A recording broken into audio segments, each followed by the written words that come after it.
यहाँ सब कुछ तो बस इत्तेफाक था जब आदमी ने देखा कि कुछ बीन्स टेबल पर लुढ़क रही हैं। लेकिन यह छोटी सी बात एक डरावनी सच्चाई की तरफ इशारा कर रही थी। वह चौकी जिसे वह लोग गार्ड कर रहे थे खतरनाक तरीके से एक साइड को झुकी हुई थी, और उससे भी बड़ी बात, उनकी रोटेशन ड्यूटी को 3 महीने हो चुके थे लेकिन कोई आया ही नहीं। अब हालात यह थे कि पीने का पानी खत्म हो चुका था और फ्रिज में रखा खाना भी नाम मात्र का बचा था। 4 लोगों की टीम अब बस जिंदा रहने जितना खा रही थी।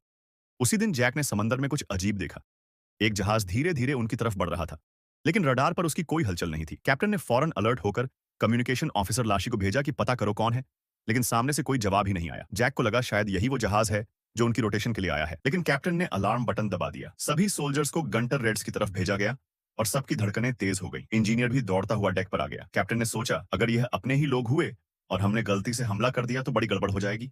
इसलिए जैक को स्पीड बोट दी गई और सेफ्टी के लिए एक पिस्टल भी। जैक जैसे जैसे उस जहाज के पास गया, उसे समझ ही नहीं आया कि यह तो वही जहाज है जिसका वह महीनों से इंतजार कर रहे थे। लेकिन यह बिल्कुल शांत बेजान सा खड़ा था। उसने चिल्लाकर अपने साथियों को बुलाया, लेकिन कोई जवाब नहीं आया। थोड़ी हिचकिचाहट के बाद जैक ने जहाज पर चढ़ने का फैसला किया। पिस्टल निकालकर वो धीरे धीरे ब्रिज की तरफ बढ़ा। वॉकी टॉकी से कैप्टन को जानकारी दी, लेकिन फिर डर के मारे उसका साउंड ऑफ कर दिया। ब्रिज अंदर से पूरी तरह तहस नहस था। सारे वायरिंग और सिस्टम बर्बाद हो चुके थे। लगता था इस जहाज पर महीनों से कोई था ही नहीं। सर्च करते हुए जैक को बहुत सारा खाना मिला और एक रूम में 4 सोल्जर्स की यूनिफॉर्म बिल्कुल ठीक से रखी हुई। यही वो लोग थे जो उनकी जगह लेने आए थे। लेकिन अब वो सब कहां चले गए? दूसरी तरफ कैप्टन बार बार जैक से कांटेक्ट करने की कोशिश कर रहा था, लेकिन जैक भूल चुका था कि उसने वॉकी टॉकी बंद किया हुआ है। नियमों के मुताबिक अगर जवाब ना मिले तो उस अनजान जहाज को तबाह कर देना होता है, क्योंकि टरेट्स की रेंज से बाहर था। कैप्टन ने वह खतरनाक हथियार लॉन्च करने का फैसला किया जिसके लिए 2 चाबियों की जरूरत थी। लाशी ने पहले तो मना किया, लेकिन फिर मजबूरी में चाबी दे दी। कैप्टन ने दोनों चाबियां लगाई और लॉन्च कोड एक्टिवेट कर लिया। फायर करने से पहले उसने आखिरी बार जैक को कॉल किया,